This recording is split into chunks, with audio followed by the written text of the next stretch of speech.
Uncle Tom's Cabin, by Harriet Beecher Stowe. Volume 2, Chapter 19. Miss Ophelia's Experiences and Opinions Continued. "Tom, you needn't get me the horses. I don't want to go," she said. "Why not, Miss Eva?" "These things sink into my heart, Tom," said Eva. "They sink into my heart," she repeated earnestly. "I don't want to go." And she turned from Tom and went into the house. A few days after, another woman came in old Prue's place to bring the rusks. Miss Ophelia was in the kitchen. "Lord," said Dinah, "what's got Prue?" "Prue isn't coming any more," said the woman mysteriously. "Why not?" said Dinah. "She ain't dead, is she?" "We doesn't exactly know. She's down cellar," said the woman, glancing at Miss Ophelia. After Miss Ophelia had taken the rusks, Dinah followed the woman to the door. "What has got Prue, anyhow?" she said. The woman seemed desirous, yet reluctant to speak, and answered in low, mysterious tone. "Well, you mustn't tell nobody. Prue, she got drunk again, and they had her down cellar, and thar they left her all day. And I hearn 'em say that the flies had got to her, and she's dead." Dinah held up her hands, and, turning, saw close by her side the spirit-like form of Evangeline, her large mystic eyes dilated with horror, and every drop of blood driven from her lips and cheeks. "Lord bless us, Miss Eva's gwine faint away. What got us all to let her hear such talk? Her pa'll be rail mad." "I shan't faint, Dinah," said the child firmly. "And why shouldn't I hear it? It ain't so much for me to hear it as for poor Prue to suffer it." "Lor' sakes, it isn't for sweet delicate young ladies like you. These yer stories isn't. It's enough to kill 'em." Eva sighed again and walked upstairs with a slow and melancholy step. Miss Ophelia anxiously inquired the woman's story. Dinah gave a very garrulous version of it, to which Tom added the particulars which he had drawn from her that morning. "An abominable business, perfectly horrible!" she exclaimed as she entered the room where St. Clair lay reading his paper. "Pray, what iniquity has turned up now?" said he. "What now? Why, those folks have whipped Prue to death," said Miss Ophelia, going on with great strength of detail into the story and enlarging on its most shocking particulars. "I thought it would come to that some time," said St. Clair, going on with his paper. "Thought so? Aren't you going to do anything about it?" said Miss Ophelia. "Haven't you got any selectmen or anybody to interfere and look after such matters?" "It's commonly supposed that the property interest is a sufficient guard in these cases. If people choose to ruin their own possessions, I don't know what's to be done. It seems the poor creature was a thief and a drunkard, and so there won't be much hope to get up sympathy for her." "It is perfectly outrageous. It is horrid, Augustine. It will certainly bring down vengeance upon you." "My dear cousin, I didn't do it, and I can't help it. I would if I could. If low-minded, brutal people will act like themselves, what am I to do? They have absolute control. They are irresponsible despots. There would be no use in interfering. There is no law that amounts to anything practically for such a case. The best we can do is to shut our eyes and ears and let it alone. It's the only resource left us." "How can you shut your eyes and ears? How can you let such things alone?" "My dear child, what do you expect? Here is a whole class, debased, uneducated, indolent, provoking, put, without any sort of terms or conditions, entirely into the hands of such people as the majority in our world are, people who have neither consideration nor self-control, who haven't even an enlightened regard to their own interest, for that's the case with the largest half of mankind. Of course, in a community so organized, what can a man of honorable and humane feelings do but shut his eyes all he can and harden his heart? I can't buy every wretch I see. I can't turn knight-errant and undertake to redress every individual case of wrong in such a city as this. The most I can do is to try and keep out of the way of it." St. Clair's fine countenance was for a moment overcast. He said, "Come, cousin, don't stand there looking like one of the Fates. You've only seen a peep through the curtain, a specimen of what is going on, the world over, in some shape or other. If we are to be prying and spying into all the dismals of life, we should have no heart to anything. 'Tis like looking too close into the details of Dinah's kitchen." And St. Clair lay back on the sofa and busied himself with his paper. Miss Ophelia sat down and pulled out her knitting work, and sat there grim with indignation. She knit and knit, but while she mused the fire burned. At last she broke out, "I tell you, Augustine, I can't get over things so, if you can. It's a perfect abomination for you to defend such a system. That's my mind." "What now?" said St. Clair, looking up. "At it again, hey?" "I say it's perfectly abominable for you to defend such a system," said Miss Ophelia, with increasing warmth. "I defend it, my dear lady? Whoever said I did defend it?" said St. Clair. "Of course you defend it. You all do, all you Southerners. What do you have slaves for if you don't?" "Are you such a sweet innocent as to suppose nobody in this world ever does what they don't think is right? Don't you, or didn't you ever, do anything that you did not think quite right?" "If I do, I repent of it, I hope," said Miss Ophelia, rattling her needles with energy. "So do I," said St. Clair, peeling his orange. "I'm repenting of it all the time." "What do you keep on doing it for?" "Didn't you ever keep on doing wrong after you'd repented, my good cousin?" "Well, only when I've been very much tempted," said Miss Ophelia. "Well, I'm very much tempted," said St. Clair. "That's just my difficulty." "But I always resolve I won't, and I try to break off." "Well, I have been resolving I won't, off and on, these 10 years," said St. Clair, "but I haven't, somehow, got clear. Have you got clear of all your sins, cousin?" "Cousin Augustine," said Miss Ophelia, seriously, and laying down her knitting work, "I suppose I deserve that you should reprove my shortcomings. I know all you say is true enough. Nobody else feels them more than I do.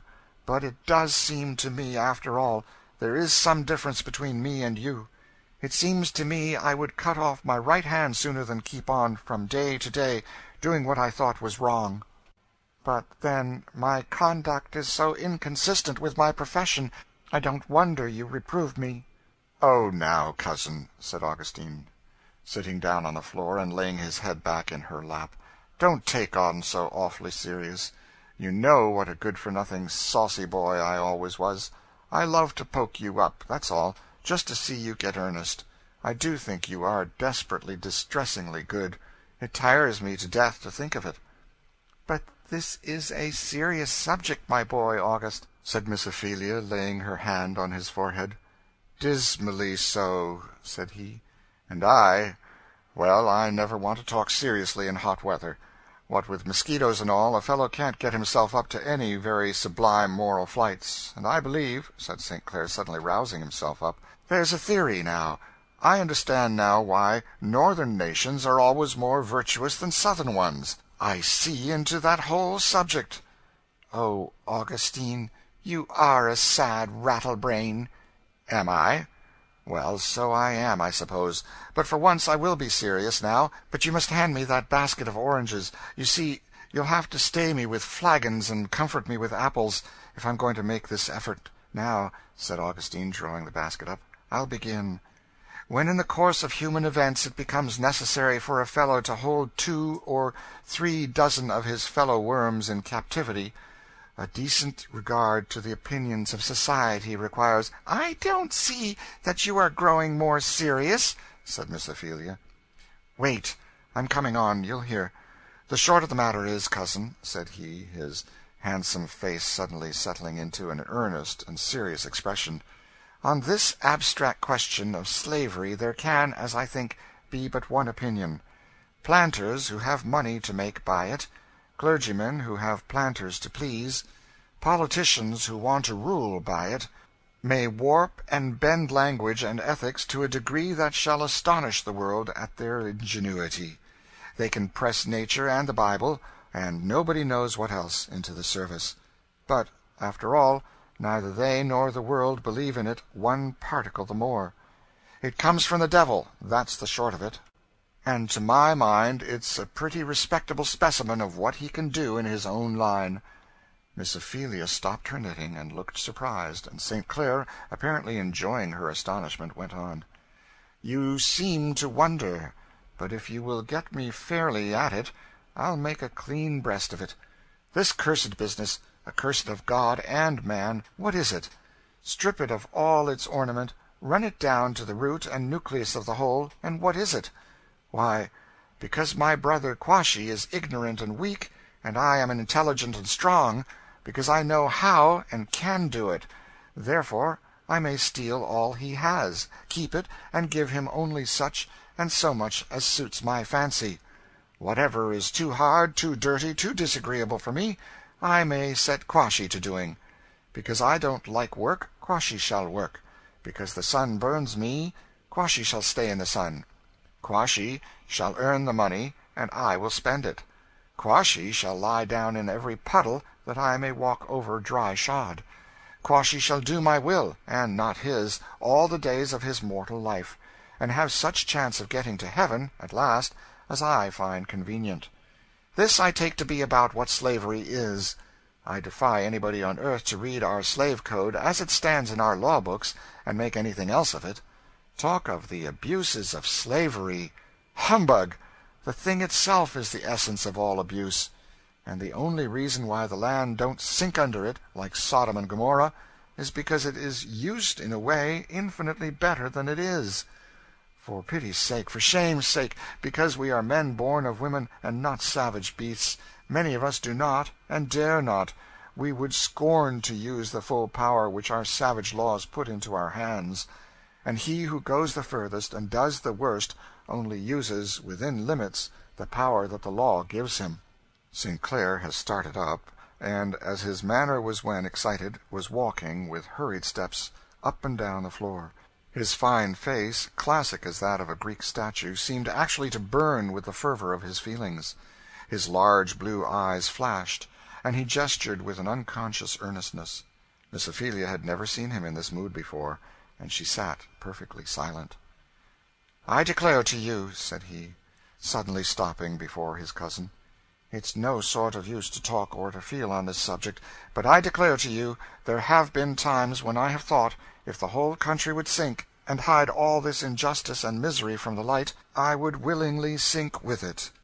When I have been traveling up and down on our boats, or about on my collecting tours, and reflected that every brutal, disgusting, mean, low-lived fellow I met was allowed by our laws to become absolute despot of as many men, women, and children as he could cheat, steal, or gamble money enough to buy, when I have seen such men in actual ownership of helpless children, of young girls and women, I have been ready to curse my country, to curse the human race." "Augustine, Augustine," said Miss Ophelia, "I'm sure you've said enough. I never in my life heard anything like this, even at the North." "At the North," said St. Clair, with a sudden change of expression, and resuming something of his habitual careless tone. "Pooh! Your Northern folk are cold-blooded. You are cool in everything. You can't begin to curse uphill and down as we can, when we get fairly at it." "Well, but the question is," said Miss Ophelia. "Oh, yes, to be sure, the question is, and a deuce of a question it is, how came you in this state of sin and misery? Well, I shall answer in the good old words you used to teach me Sundays. I came so by ordinary generation. My servants were my father's, and, what is more, my mother's, and now they are mine, they and their increase, which bids fair to be a pretty considerable item. My father, you know, came first from New England, and he was just such another man as your father, a regular old Roman, upright, energetic, noble-minded, with an iron will. Your father settled down in New England, to rule over rocks and stones and to force an existence out of nature, and mine settled in Louisiana, to rule over men and women, and force existence out of them. My mother," said St. Clair, getting up and walking to a picture at the end of the room, and gazing upward with a face fervent with veneration, "she was divine. Don't look at me so. You know what I mean. She probably was of mortal birth, but, as far as ever I could observe, there was no trace of any human weakness or error about her, and everybody that lives to remember her, whether bond or free, servant, acquaintance, relation, all say the same. Why, cousin, That mother has been all that has stood between me and utter unbelief for years. She was a direct embodiment and personification of the New Testament, a living fact to be accounted for, and to be accounted for in no other way than by its truth. "Oh, mother, mother," said St. Clair, clasping his hands in a sort of transport, and then suddenly checking himself, he came back, and seating himself on an ottoman, he went on. "My brother and I were twins, and they say, you know, that twins ought to resemble each other, but we were in all points a contrast. He had black, fiery eyes, coal-black hair, a strong, fine, Roman profile, and a rich brown complexion. I had blue eyes, golden hair, a Greek outline, and fair complexion. He was active and observing, I dreamy and inactive. He was generous to his friends and equals, but proud, dominant, overbearing to inferiors, and utterly unmerciful to whatever set itself up against him. Truthful we both were, he from pride and courage, I from a sort of abstract ideality. We loved each other, about as boys generally do, off and on, and in general. He was my father's pet, and I my mother's. There was a morbid sensitiveness and acuteness of feeling in me on all possible subjects, of which he and my father had no kind of understanding, and with which they could have no possible sympathy. But mother did. And so, when I had quarreled with Alfred, and father looked sternly on me, I used to go off to mother's room and sit by her. I remember just how she used to look, with her pale cheeks, her deep, soft, serious eyes, her white dress. She always wore white, and I used to think of her whenever I read in Revelations about the saints that were arrayed in fine linen, clean and white. She had a great deal of genius of one sort and another, particularly in music, and she used to sit at her organ, playing fine old majestic music of the Catholic Church, and singing with a voice more like an angel than a mortal woman. And I would lay my head down on her lap, and cry, and dream, and feel, oh, immeasurably, things that I had no language to say. In those days this matter of slavery had never been canvassed as it has now. Nobody dreamed of any harm in it. My father was a born aristocrat. I think, in some pre-existent state, he must have been in the higher circles of spirits, and brought all his old court pride along with him. For it was in grain, bred in the bone, though he was originally of poor and not in any way of noble family. My brother was begotten in his image. Now, an aristocrat, you know, the world over, has no human sympathies, beyond a certain line in society. In England the line is in one place, in Burma in another, and in America in another. But the aristocrat of all these countries never goes over it. What would be hardship and distress and injustice in his own class is a cool matter of course in another one. My father's dividing line was that of color. Among his equals never was a man more just and generous, but he considered the Negro, through all possible gradations of color, as an intermediate link between man and animals, and graded all his ideas of justice or generosity on this hypothesis. I suppose to be true, if anybody had asked him, plump and fair, whether they had human immortal souls, he might have hemmed and hawed and said yes. But my father was not a man much troubled with spiritualism. Religious sentiment he had none, beyond a veneration for God, as decidedly the head of the upper classes. Well, my father worked some 500 negroes.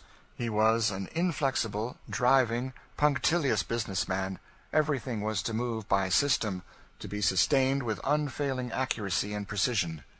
Now, if you take into account that all this was to be worked out by a set of lazy, twaddling, shiftless laborers, who had grown up all their lives in the absence of every possible motive to learn how to do anything but shirk, as you Vermonters say, and you'll see that there might naturally be, on his plantation, a great many things that looked horrible and distressing to a sensitive child like me. Besides all, he had an overseer, great, tall, slab-sided, two-fisted renegade son of Vermont, begging your pardon, who had gone through a regular apprenticeship in hardness and brutality, and taken his degree to be admitted to practice.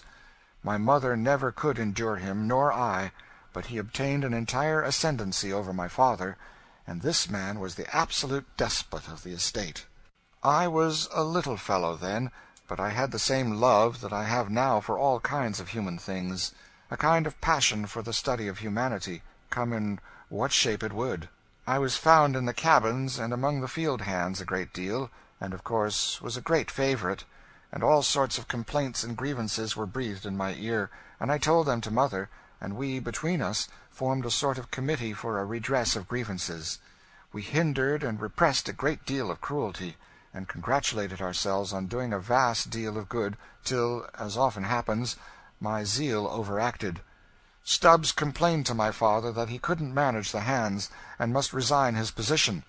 Father was a fond, indulgent husband, but a man that never flinched from anything that he thought necessary, and so he put down his foot, like a rock, between us and the field hands. He told my mother, in language perfectly respectful and deferential, but quite explicit, that over the house servants she should be entire mistress, but that with the field hands he could allow no interference.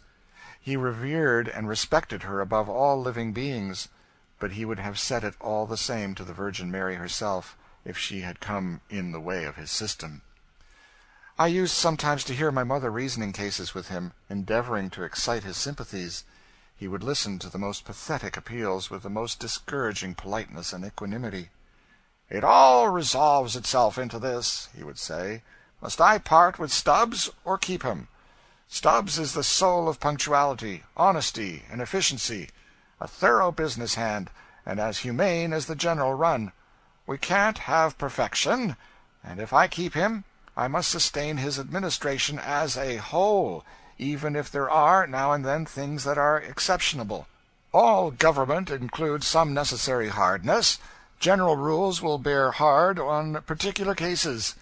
This last maxim my father seemed to consider a settler in most alleged cases of cruelty. After he had said that, he commonly drew up his feet on the sofa, like a man that had disposed of a business, and betook himself to a nap, or the newspaper, as the case might be. The fact is, my father showed the exact sort of talent for a statesman. He could have divided Poland as easily as an orange, or trod on Ireland as quietly and systematically as any man living. At last my mother gave up, in despair. It never will be known till the last account what noble and sensitive natures like hers have felt, cast utterly helpless into what seems to them an abyss of injustice and cruelty, and which seems so to nobody about them. It has been an age of long sorrow of such natures, in such a hell-begotten sort of world as ours. What remained for her but to train her children in her own views and sentiments? Well, after all you say about training, children will grow up substantially what they are by nature, and only that. From the cradle, Alfred was an aristocrat, and as he grew up, instinctively, all his sympathies and all his reasonings were in that line, and all mother's exhortations went to the winds. As to me, they sunk deep into me. She never contradicted in form anything my father said, or seemed directly to differ from him, but she impressed, burnt into my very soul, with all the force of her deep earnest nature, an idea of the dignity and worth of the meanest human soul.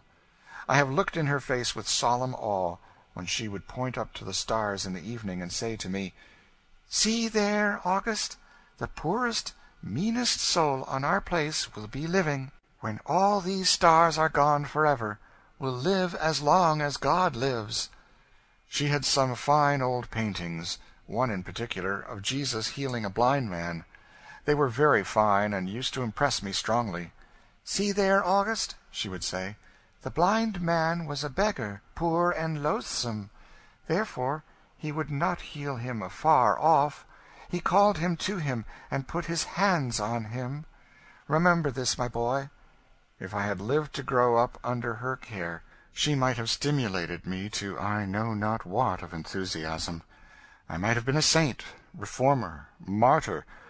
But alas, alas, I went from her when I was only 13, and I never saw her again. St. Clair rested his head on his hands, and did not speak for some minutes. After a while he looked up and went on. "What poor, mean trash this whole business of human virtue is! A mere matter, for the most part, of latitude and longitude, and geographical position, acting with natural temperament. The greater part is nothing but an accident. Your father, for example, settles in Vermont, in a town where all are in fact free and equal, becomes a regular church member and deacon, and in due time joins an abolition society, and thinks us all little better than heathens. Yet he is, for all the world, in constitution and habit, a duplicate of my father. I can see it leaking out in 50 different ways. Just the same strong, overbearing, dominant spirit. You know very well how impossible it is to persuade some of the folks in your village that Squire Sinclair does not feel above them. The fact is, though, he has fallen on democratic times, and embraced a democratic theory. He is to the heart an aristocrat as much as my father, who ruled over 500 or 600 slaves. Miss Ophelia felt rather disposed to cavil at this picture, and was laying down her knitting to begin, but St. Clair stopped her. "Now, I know every word you are going to say. I do not say they were alike in fact. One fell into a condition where everything acted against the natural tendency, and the other where everything acted for it. And so, one turned out a pretty willful, stout, overbearing old democrat, and the other a willful, stout old despot. If both had owned plantations in Louisiana, they would have been as alike as two old bullets cast in the same mold." "What an undutiful boy you are!" said Miss Ophelia. "I don't mean them any disrespect," said St. Clair. "You know reverence is not my forte. But to go back to my story.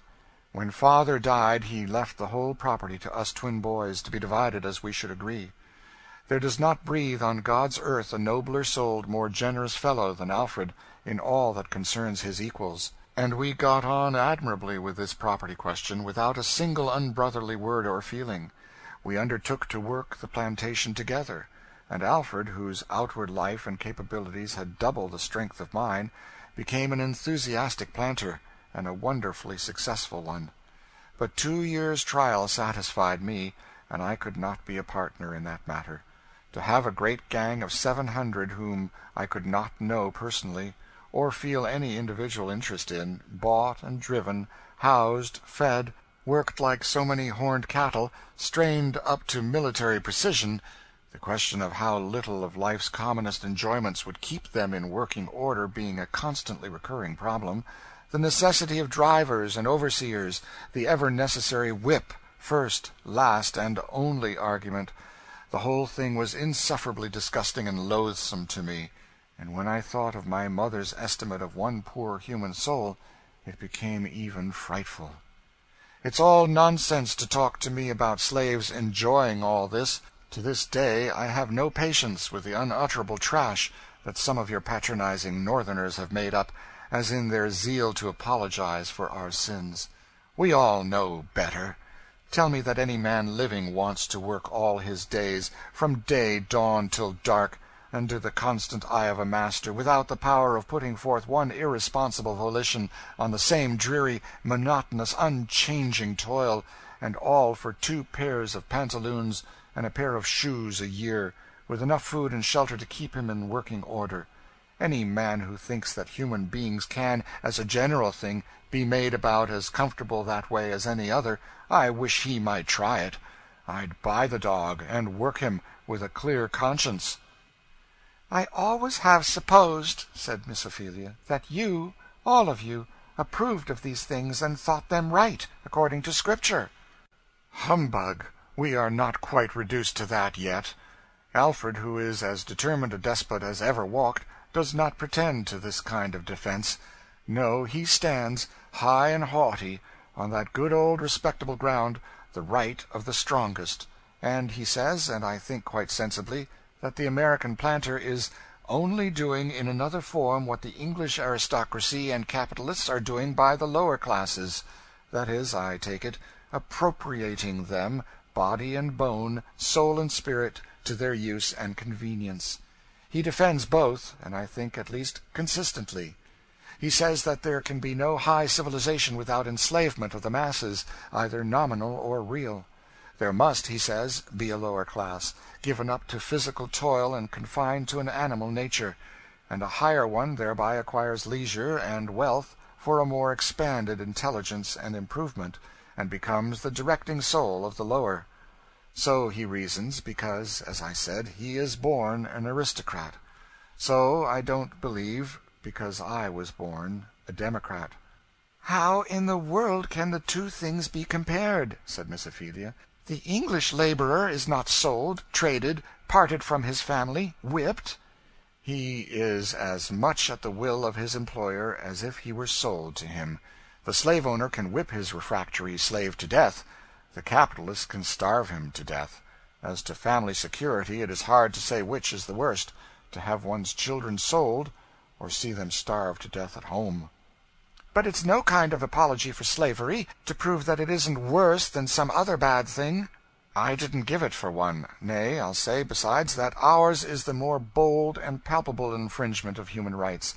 Actually buying a man up like a horse, looking at his teeth, cracking his joints, and trying his paces, and then paying down for him; having spectaculars, breeders, traders, and brokers in human bodies and souls, sets the thing before the eyes of the civilized world in a more tangible form, though the thing done be, after all, in its nature the same.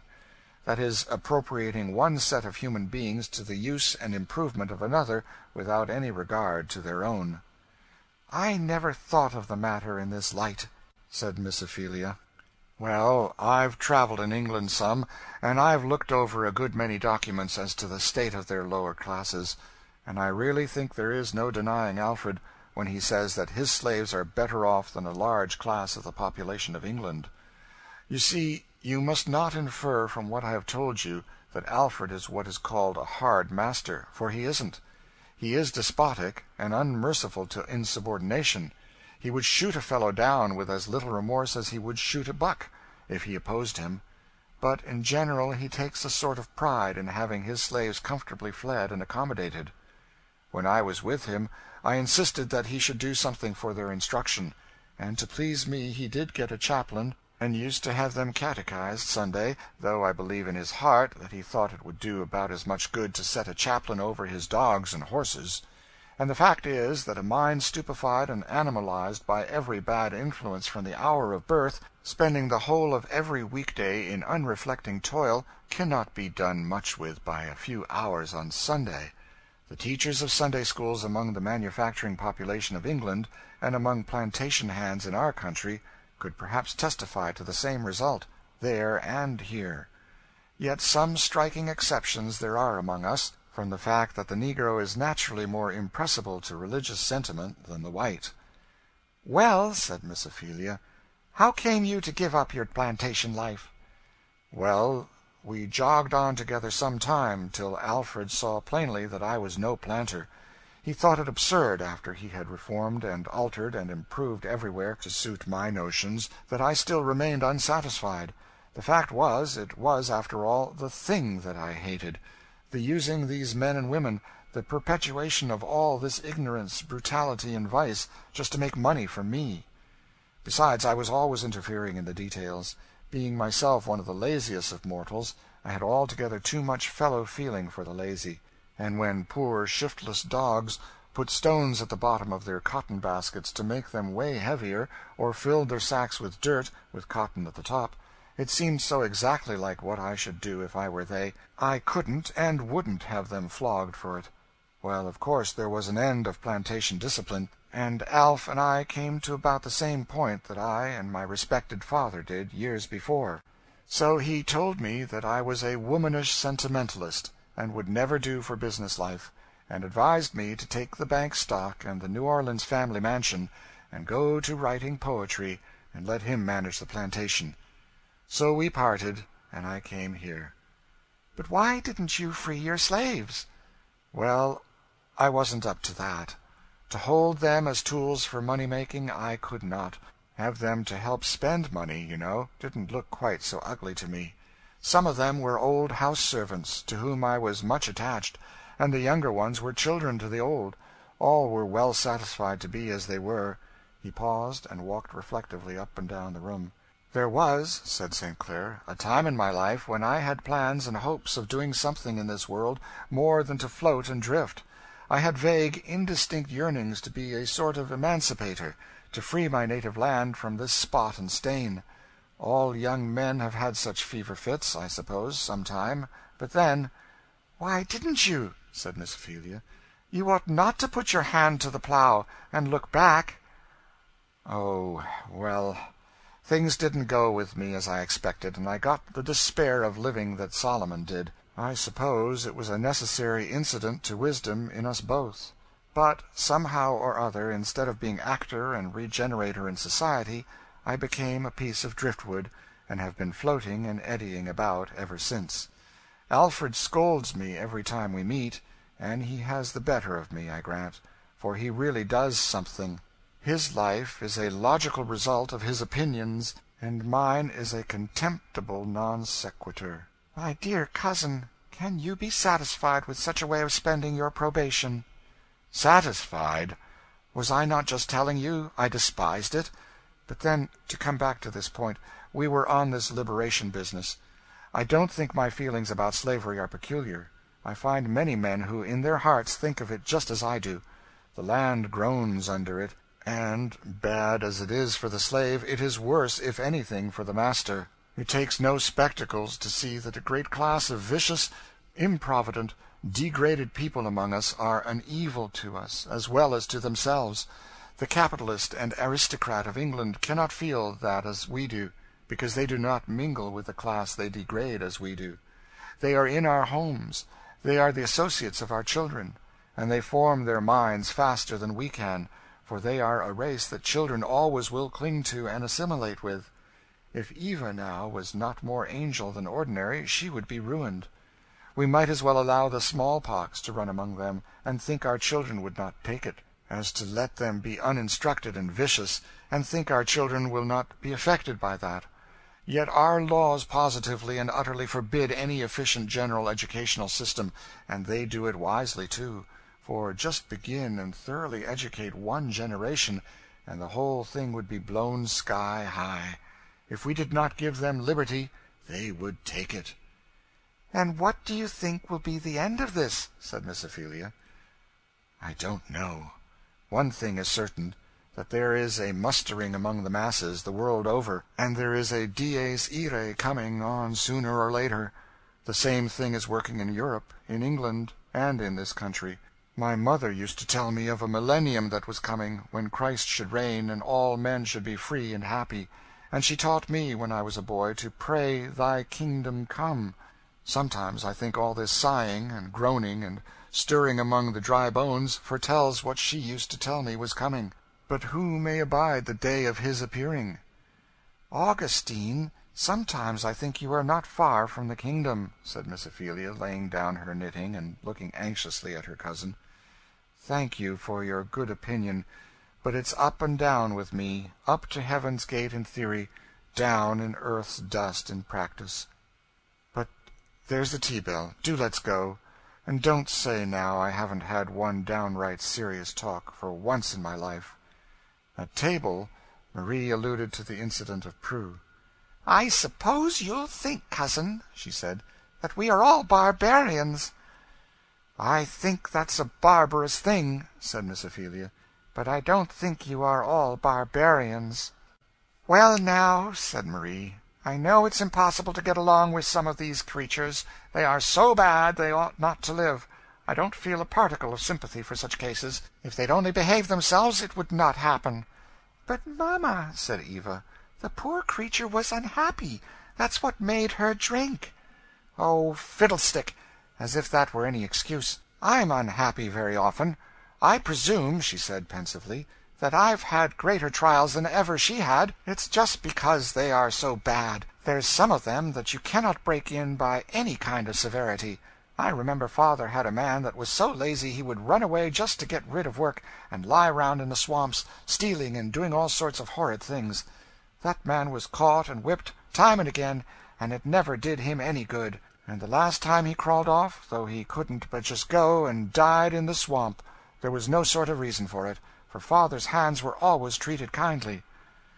"I broke a fellow in once," said St. Clair, "that all the overseers and masters had tried their hands on in vain." "You?" said Marie. "Well, I'd be glad to know when you ever did anything of the sort." "Well, he was a powerful, gigantic fellow, a native-born African, and he appeared to have the rude instinct of freedom in him to an uncommon degree. He was a regular African lion. They called him Scipio. Nobody could do anything with him, and he was sold round from overseer to overseer, till at last Alfred bought him because he thought he could manage him. Well, one day he knocked down the overseer and was fairly off into the swamps. I was on a visit to Alf's plantation, for it was after we had dissolved partnership. Alfred was greatly exasperated, but I told him that it was his own fault, and laid him any wager that I could break the man, and finally it was agreed that, if I caught him, I should have him to experiment on. So they mustered out a party of some 6 or 7 with guns and dogs for the hunt. People, you know, can get up as much enthusiasm in hunting a man as a deer, if it is only customary. In fact, I got a little excited myself, though I had only put in as a sort of mediator in case he was caught. Well, the dogs bayed and howled, and we rode and scampered, and finally we started him. He ran and bounded like a buck, and kept us well in the rear for some time, but at last he got caught in an impenetrable thicket of cane. Then he turned to bay, and I tell you he fought the dogs right gallantly. He dashed them to right and left, and actually killed 3 of them with only his naked fist, when a shot from a gun brought him down, and he fell, wounded and bleeding, almost at my feet. The poor fellow looked up at me, with manhood and despair both in his eye. I kept back the dogs and the party, as they came pressing up, and claimed him as my prisoner. It was all I could do to keep them from shooting him in the flush of success, but I persisted in my bargain, and Alfred sold him to me. Well, I took him in hand, and in 1 fortnight I had him tamed down as submissive and tractable as heart could desire. "What in the world did you do to him?" said Marie. Well, it was quite a simple process. I took him to my own room, had a good bed made for him, dressed his wounds, and tended him myself until he got fairly on his feet again, and, in process of time, I had free papers made out for him, and told him he might go where he liked. "And did he go?" said Miss Ophelia. "No. The foolish fellow tore the paper in 2, and absolutely refused to leave me. I never had a braver, better fellow, trusty and true as steel. He embraced Christianity afterwards, and became as gentle as a child. He used to oversee my place on the lake, and did it capitally, too. I lost him the first cholera season. In fact, he laid down his life for me, for I was sick almost to death, and when, through the panic, everybody else fled, Scipio worked for me like a giant, and actually brought me back into life again. But, poor fellow, he was taken, right after, and there was no saving him. I never felt anybody's loss more." Eva had come gradually nearer and nearer to her father as he told the story, her small lips apart, her eyes wide and earnest with absorbing interest. As he finished, she suddenly threw her arms around his neck, burst into tears, and sobbed convulsively. "Eva, dear child, what is the matter?" said St. Clair, as the child's small frame trembled and shook with the violence of her feelings. "This child," he added, "ought not to hear any of this kind of thing. She's nervous." "No, papa, I'm not nervous," said Eva, controlling herself suddenly, with a strength of resolution singular in such a child. "I'm not nervous, but these things sink into my heart." "What do you mean, Eva?" "I can't tell you, papa. I think a great many thoughts. Perhaps some day I shall tell you." "Well, think away, dear. Only don't cry and worry your papa," said St. Clair. "Look here. See what a beautiful peach I have got for you." Eva took it and smiled, though there was still a nervous twitching about the corners of her mouth. "Come, look at the goldfish," said St. Clair, taking her hand and stepping onto the veranda. A few moments, and merry laughs were heard through the silken curtains, as Eva and St. Clair were pelting each other with roses, and chasing each other among the alleys of the court. There is danger that our humble friend Tom be neglected amid the adventures of the higher born, but if our readers will accompany us up to a little loft over the stable, they may perhaps learn a little of his affairs. It was a decent room, containing a bed, a chair, and a small rough stand, where lay Tom's Bible and hymn book, and where he sits at present, with his slate before him, intent on something that seems to cost him a great deal of anxious thought.